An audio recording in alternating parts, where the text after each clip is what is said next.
Bienvenue dans la 16e partie de ce tutoriel concernant donc le cosmonaute avec 3D Studio Max et Mudbox. Donc voici mon personnage. Bon, j'ai un peu, pendant que j'exportais les vidéos, rajouté des petits détails. J'ai fait, voilà, j'ai rajouté ici de l'occlusion, pas de l'occlusion, du spéculaire, rajouter un col. J'ai joué un petit peu avec quelques petits trucs. Bon, ça n'a pas beaucoup changé. Donc maintenant, je vais surtout masquer l'ensemble des éléments pour ne voir que ma combinaison. Tiens, par exemple, ici, on pourrait juste un dernier petit coup de peinture. Parfait, parfait, parfait. B. Sans trait fixe.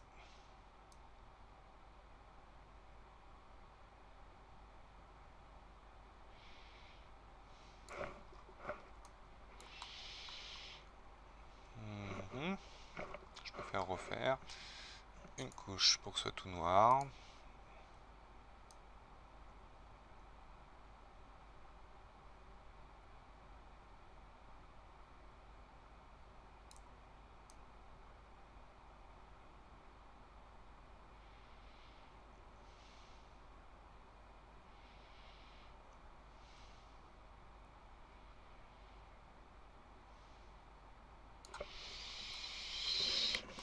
Voilà, je suis content. Moi ici, il y avait un trou, on va le garder. Hein.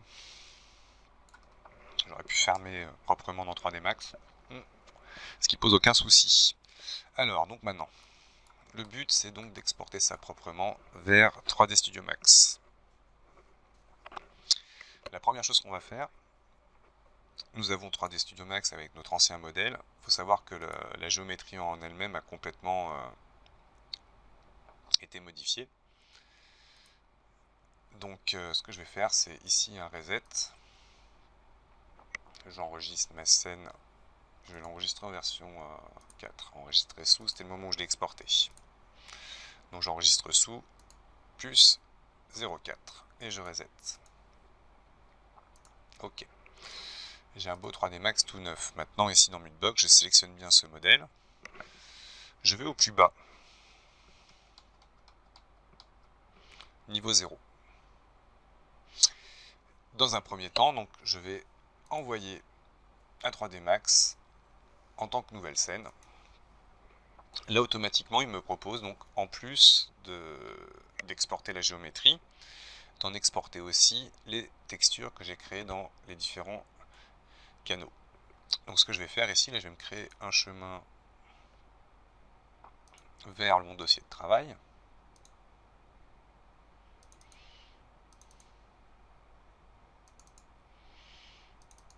Voilà. On va se créer un dossier là-dedans.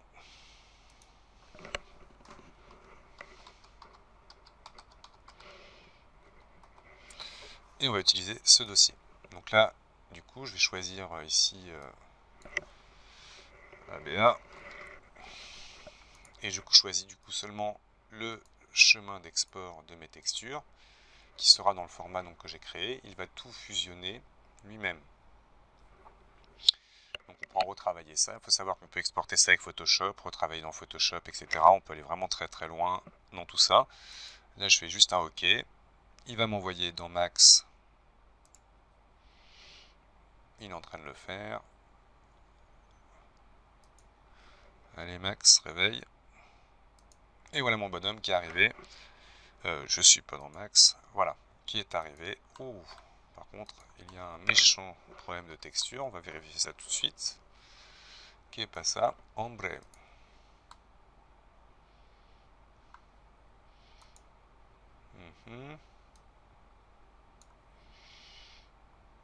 Niveau spéculaire. La réflexion, on enlève. Alors, on va se faire ça. Bien, là j'ai mes textures. Ici, pourquoi est-ce qu'il m'affiche ça? Haute qualité. Voilà, standard. Standard, il me fait un truc bizarre, donc je vais mettre en haute qualité. Donc là, j'ai bien ma texture qui arrive. Donc on voit que c'est pas forcément très très propre mon paint, mais peu importe. Maintenant que j'ai ça, Ici, je retourne dans Mutbox et nous allons maintenant extraire les textures de Sculpt. Nouvelle opération. Je le fais en 2 temps généralement. La première, je fais occlusion et displace. On va mettre DP, tiens. DP pour displace, donc occlusion. On va ajouter la sélection. Il veut pas, on va ajouter tout. Attention, supprimer. Je vérifie bien que là je vois pas bien le nom. C'est bien la combinaison. Ajouter la sélection. Ah, il me refait le même truc. J'enlève tout ce qui est là. Ok. Donc level 0 vers le level 6. Donc, pour la texture de sortie, on va régler d'abord l'occlusion ambiante. On aura aussi le displacement, le déplacement. Alors le panneau est un peu long ici, je vais le réduire. Donc on met toujours ici dans le modèle cible le niveau 0. On peut lisser les modèles entrée et sortie, mais souvent ça va marcher correctement. On va juste choisir une qualité de 2048 pour l'ambiante occlusion. L'ombre 1024, c'est très bien. Type texture, hop, et je choisis le dossier d'export de ma texture.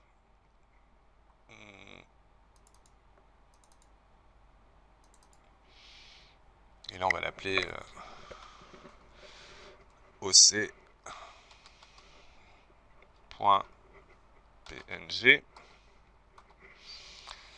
Je décoche aperçu en tant que diffus pour éviter qu'il la réaffiche par-dessus l'existant. Je paramètre ensuite le déplacement. Cosmonaute numéro 6. Là, je vais prendre subdivision, qui marche très bien. Hop. dp.png.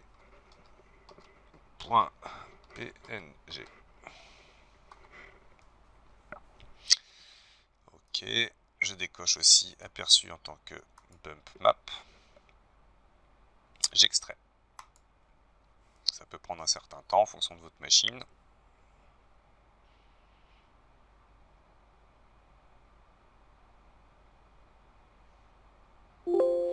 Extraction terminée. Maintenant, nous allons faire une nouvelle opération. NO pour normal. On va extraire la normale. Ajouter tout une fois de plus. Là, c'est parce qu'il y a tout dans ma scène. Je supprime.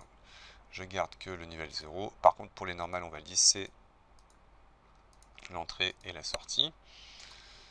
Alors, ajouter la sélection marche bien des fois quand vous passez par ici. C'est-à-dire que j'aurais sélectionné directement ça, j'aurais eu tout de suite ce résultat-là. On va prendre aussi subdivision 2048, 3D Studio Max tangente. Et là, par contre, on va bien prendre, donc on avait dit NO pour la normale, un format EXR. C'est une image 32 bits. Vous pouvez prendre aussi du TIFF et du TGA, mais je conseille le moins de compression possible. Je décoche aperçu en tant que normal map et j'extrais ma map.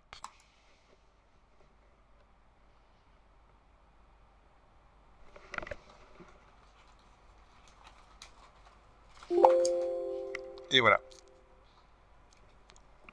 On se retrouve maintenant dans 3D Studio Max. J'ouvre l'éditeur de matériaux texture. Je vais chercher le dossier pour y ajouter mon displacement, mon normal et mon ambiante occlusion. Donc là on va se créer, donc on va se mettre dans un environnement rendu, configuration du rendu. Je crois que je suis sur V-Ray, je vais mettre dans Mental Ray. Voilà, on laisse les trucs par défaut, on va juste mettre une image HDTV. Ok, pour l'instant, on va faire une petite taille pour pas trop mettre de temps. On va créer donc du coup pour Mental Ray un matériau, alors attention, Mental Ray, Arch and Design. Et donc, l'ambiante occlusion et la diffuse, que voilà, la displace, la normale, et voilà, on peut les mettre dans l'ordre comme ça. Alors, vous pouvez les voir en plus grand si vous voulez, là pour l'instant je vais juste faire les connexions. Alors pour créer une combinaison en fait de l'ambiante occlusion et de ma diffuse, je vais créer une texture, no maps pardon, générale composée. Dans la première couche, on va mettre donc là mon diffus. On va se créer une nouvelle couche, donc je rentre dans composer, je crée une nouvelle couche ici, à laquelle je connecte ma couche 2, toc, qui est mon ambiante occlusion, que je vais mettre en multiplié pour que mon ambiante occlusion se rajoute tout bêtement à mon diffus. Je connecte cette texture à la couleur diffuse. Ensuite, nous avons la map couleur de réflexion. On y mettra la couleur de réflexion. Par contre, il me semble qu'elle a l'air un peu trop grise ici. Donc ce que je vais faire, je vais mettre une correction de couleur.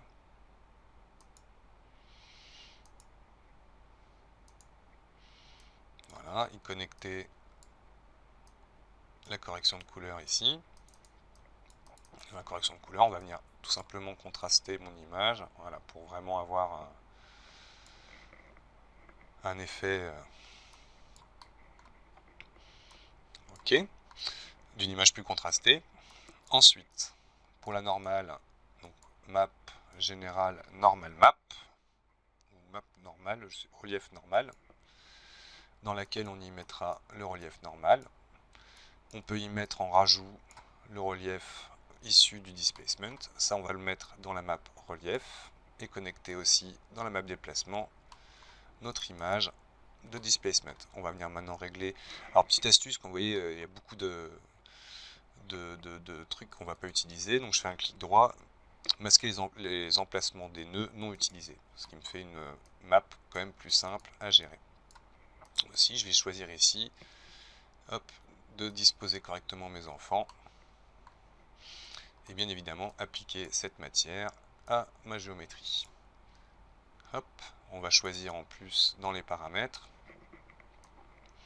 surtout dans les cas spéciaux ici, là le displacement et le relief, je vais mettre le relief à 1 et on va tester le displacement par défaut. Alors pour se rendre compte du résultat, je vais créer une lumière photométrique libre en refusant les paramètres. Je fais bien map à lancer de rayon pour éviter d'avoir un truc crado sur ma sphère, sur ma géométrie. Et là on peut demander par exemple à notre matière d'aperçu matériaux réalistes dans la fenêtre. Et mon affichage décidément est un peu loin à la détente, mais voilà. On obtient comme ça notre relief. Alors on voit qu'ici je vais pouvoir booster peut-être un petit peu le bump.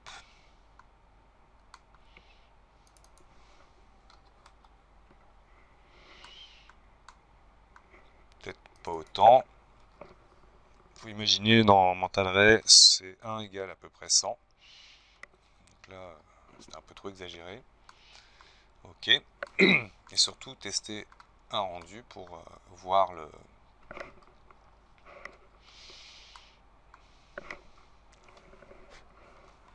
résultat.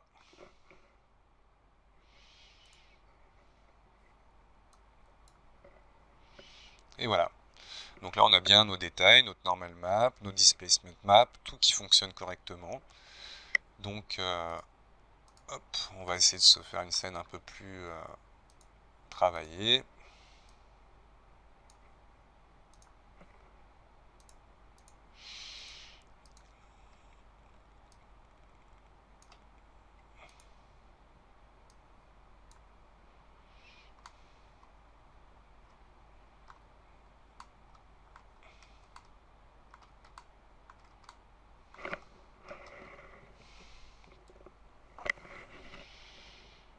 Et voilà donc le résultat, très propre.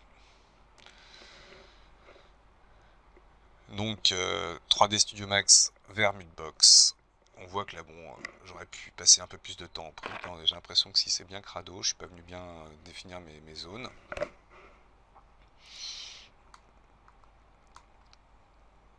Comme si mes UV avaient sauté à certains endroits d'ailleurs.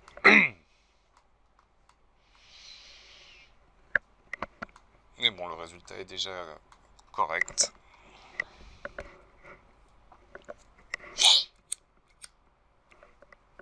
Pardon, il y a aussi un dernier truc effectivement qu'on pourrait demander à ma géométrie. Dans le polyéditable, ici je vais rajouter le lissage rapide, Turbo Smooth, avec seulement au rendu 2 itérations, ce qui va du coup peut-être régler le problème des correspondances. Pas vraiment, mais en tout cas bon, j'ai un maillage déjà qui est plus fin, on sent mieux le truc. À voir, à suivre. Une petite échelle là pour faire un fond perdu à mon plan.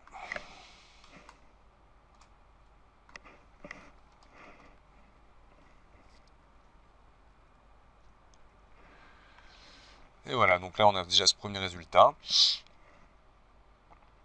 Donc pour la suite, je ferai une vidéo ultérieurement pour finir les détails et surtout une nouvelle série dans la saison 7 concernant donc l'intégration skinning, rigging et posing. Voilà, donc merci d'avoir regardé cette vidéo et j'espère qu'elle vous a plu et donc à tout de suite pour la suite.